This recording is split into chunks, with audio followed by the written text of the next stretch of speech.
Today we talk about turbo noises or how to get them.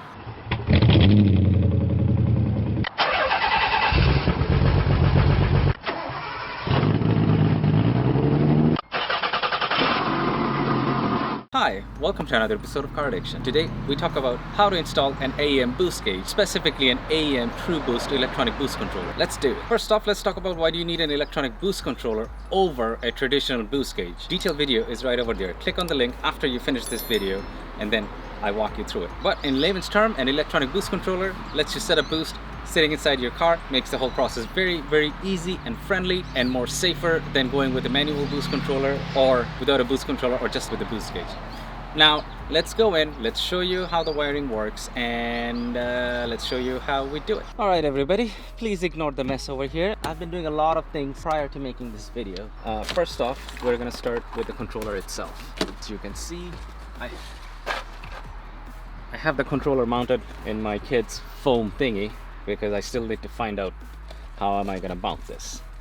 Now with this wiring that you plug in, literally in the back of it there is a slot for it, you can't miss it. And then this goes and it splits into two. One of it, the longer part, goes to the boost control solenoid, and the shorter part is the part that powers the unit. Now in this shorter part you have to go through the diagram, but these are all color coded, so I basically marked them. So the two reds, you put them together and that's your 12 volts positive, and then 12 volt ground, and then you're gonna have a scramble boost and a boost warning light. Now the way I'm going to set it up is I'm not going to have a scramble boost button or a boost warning light option. So these two I will just cap them and leave them as is. So all I'm going to do right now is to find a power for these two units. I really hope the camera is in focus right now. So for that reason, I had to dig up all of it because yesterday I didn't shoot it because I didn't know what I'm looking for. I was looking for power. And what I'm going to do is I'm going to take the power from the HVAC unit. So when I turn my key to the on setting, then this lights up. Only then this lights up. It's my first time doing any kind of electrical wiring in a car, so I need to do my homework. That's that. All right, let's start working on it. I also need to fish this from inside the vehicle to outside, or the outside the vehicle to inside. So let me fish that and then I'll be back. So first of all, the boost controller solenoid, sorry. I put some plumbic tape on it just so that I can increase the diameter of this unit so it has a better fit inside my boost hoses. So over here there is a couple of things you need to worry about. Number 1, 2, and 3. Number 3 comes from your blow-up valve and the vacuum lines of the car. Number 2 goes to the wastegate. Now if you have a secondary turbo, let's say my 300ZX is a twin turbo setup, so then you are going to use number 1 and 2 for the turbo wastegate and 3 for the blow-up valve. So because it's a single turbo, I'm just going to be using number 2. Now let's put them in.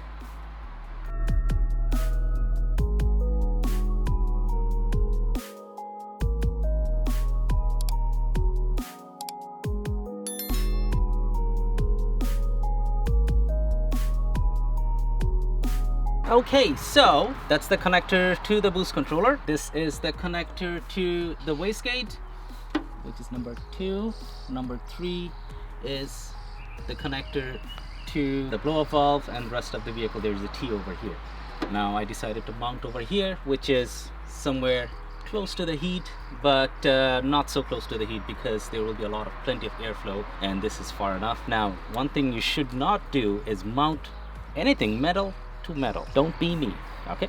I already got the boost controller signal wire through the firewall right over here, so I'm going to connect these two. Now if you notice, the boost controller itself has 2 gray wires and this is black and white, so the boost controller doesn't really care which way it goes.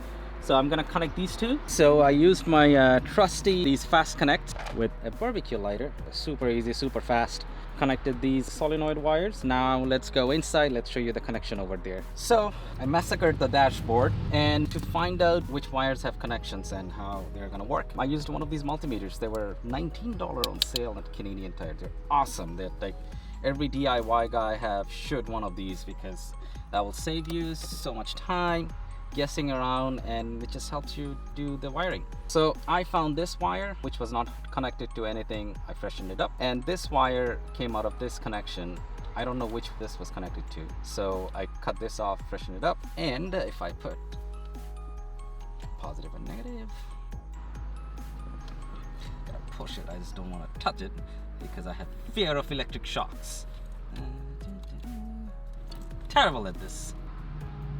So it has about 11.5 volts, which is perfect because when I start the car, it jumps up to about 13.6. 11.5 is perfectly fine. Now I need to find these two because at on position they need power, at off position they don't need power, so these will do just fine. So let's connect these two and we go from there. So I connected the two red wires to red and ground wire to ground. Moment of truth. So right now there's no power. I go to ACC. Yay. There's something I have to do, and I don't have anything to do, which is connect this section. Alright, let me figure that out. Alright fellas, so right now I have this location as a temporary location. I'll figure out a way to move it from here to somewhere else later on. Now what I did, I used the cable, fished it through under the dash, through here and up to here, which is the easy part. The hard part was getting this vacuum hose, because you need to connect a vacuum hose to the back of the unit. Now where would that come from? So this was the factory vacuum connector. I had to open this up. I rerouted it to here because the silicone hose that I had, unfortunately, wasn't long enough. I had to reroute this. I put an L hose in here, and then I fished it through the same hole that I fished the connector to the actuator. This was a lot of work. Oh man, it was painful to get it through. Now, in technicality, I should be able to start the vehicle and I should be able to see what kind of vacuum I'm running. So let's try to do that. And as you can see, I'm on daddy daycare again, and my son, he's wrenching away. He found that, and he also found the right wrench, the 10 mil. I don't know how he did that. That's his game. Baba, I love you so much. All right, let's start it. This section is back. Man, this looked like a big mess. I was panicking inside and I couldn't wait to put this section back on. And sort of clean. I'm still struggling to hide this section of the wire. Maybe later on I'll figure it out. Maybe because these things pop out, maybe I will pop this one and come out of here.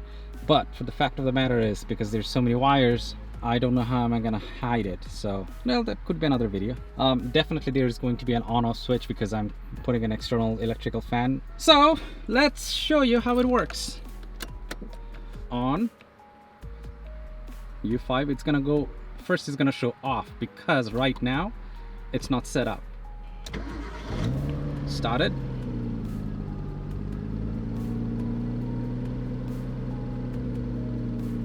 So here's what it is.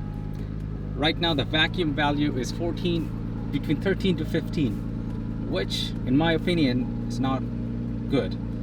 That kind of indicates some sort of a vacuum leak. So, and I also noticed sometimes I will have my RPM chase a little bit and idle.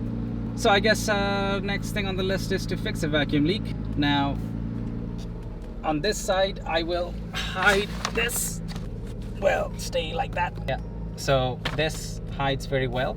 Now let's go outside and show you the wiring. Over here it's mounted pretty solid right over there. This is my issue because what I would really like to do is put some electrical tape on it and, you know, wrap it up with the electrical tape, so this has a little bit of protection against heat and also it looks a little nicer. And somehow I will mount it here or something like that. I can't find my electrical tape, so that has to be done some other day. These are all the other zip ties, so I double zip tied every connector. I put the zip tie in because I noticed that vacuum leak and I was trying to chase it, but I have a feeling the vacuum leak is somewhere else, not there. Now the other places the leak can be is this. Highly doubt it's over there. Then a couple of connectors, like when it goes to the connector over there and over there, it will be one of those creating the leak. So yeah, the best thing is to do is put it through a leak tester, smoke it. Once you see where the smoke is coming from, you just go chase that. That's that. Now I have not set up the boost gauge yet. So that will be on the next week's video, because I wanted that to be literally a standalone video, and I will be shooting that video right now. So stay tuned, hit the subscribe button and bell notification for more awesome content coming in.